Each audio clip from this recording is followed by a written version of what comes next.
Hello, my name is Ben.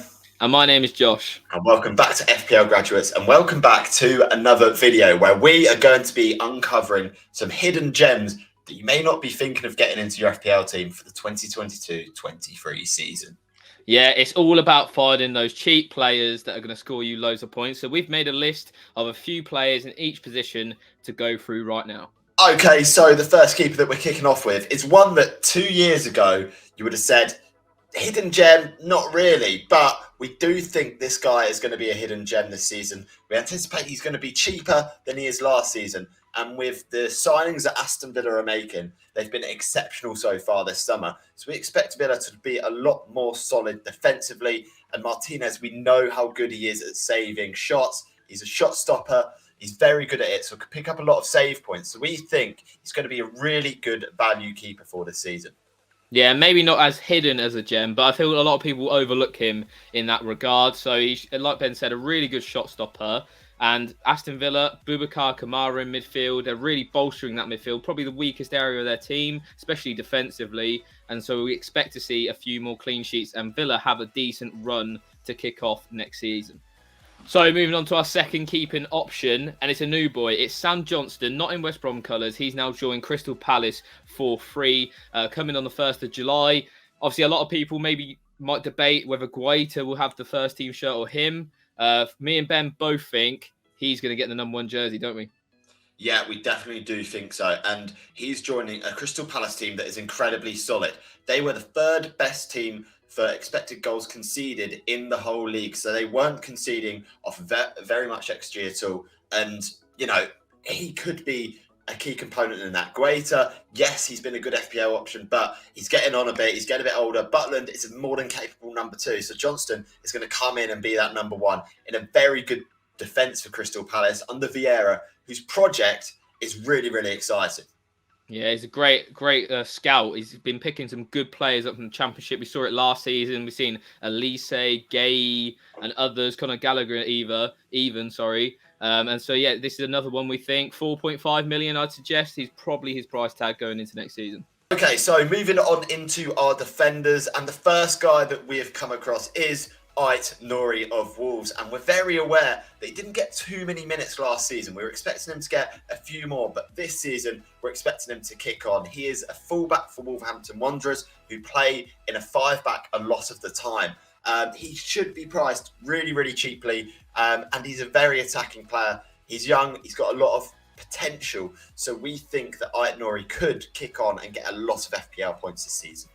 Yeah, Wolves also have one of the best starts to the season in terms of fixtures. They have 4 greens out of 5. Obviously, only Spurs and Game Week 3 is really the fixture you wouldn't really want to play them in. So this is a perfect pick in that regard. Can rotate well as well with some Crystal Palace defenders, as mentioned before. So maybe you might even want to look at someone like Gay or Tyrick Mitchell. Yeah, we also think that he's going to be nailed on to start this season. As recently heard, Semedo looks like he's not going to be fit for the start of the season, and as well we've seen Hoover go out on loan. We've seen another couple of players in that defence not looking like they're going to be playing for Wolves at the start of the season. So Ait-Nouri should hopefully have that spot of fullback nailed down. Moving on to our next pick, it's going to be Leeds United's new signing, Christensen, a really attacking and exciting fullback that they've added to their arsenal here. What's your thoughts on him, Ben? Yeah, I'm really liking Christensen. As we all know, he played Champions League football last season and had a really fantastic stat to go with that. He had the most shots out of any defender in the whole of the Champions League last season, which just goes to show how attacking he is. He could be the cheap Matty Cash of this season. We expect him to get forward a lot. Leeds are making some really shrewd signings this season, under the radar, definitely. And I think Christensen could be a big part of that. We've seen in recent seasons, fullback has been a weakness for Leeds. The likes of Firpo just didn't cut it. So I think this guy's going to cut it at Leeds United and at a really nice price tag to go with it. Yeah, we've seen before in previous seasons, Stuart Dallas obviously play a bit in midfield, but he also played at fullback too. So there is opportunity there for Leeds United players to get attack and returns from defence. And I think this guy has definitely got the capabilities of doing that. So next up, we've gone with a Brentford defender. Now, I think for the start of the season, to get a Brentford defensive asset is probably a good idea, and we think Pontus Jansson is the guy to go for. Despite being a centre half, a lot of FPL managers tend to go for the fullbacks, but Pontus Jansson was posting numbers last season as good as fullbacks in the league, and his point total last season just goes to show for it. We anticipate he's going to be a very reasonable price as well. Yeah, really, really big aerial threat in that box. Obviously, Christian Eriksen's whereabouts is still unknown. So if he does choose to stay in London and in Brentford, that's an even more of a reason to pick Janssen to get on the end of those set pieces.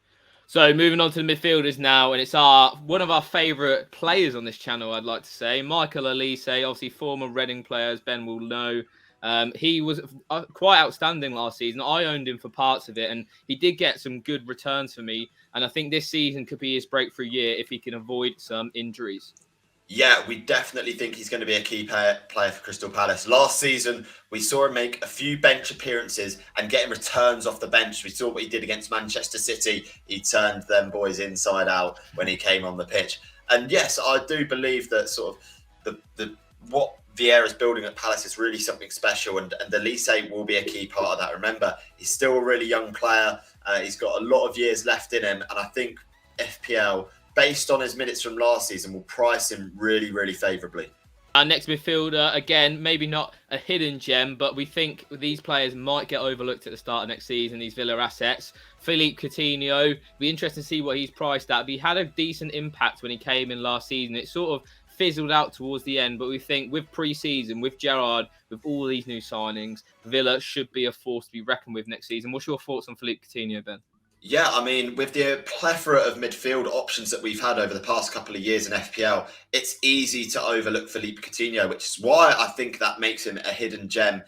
He came onto the scene, burst onto the scene, and played really well with a full pre-season under his belt, and the implementation of Gerrard's philosophy with a full pre-season for him as well could make Villa a serious sort of contender for Europe.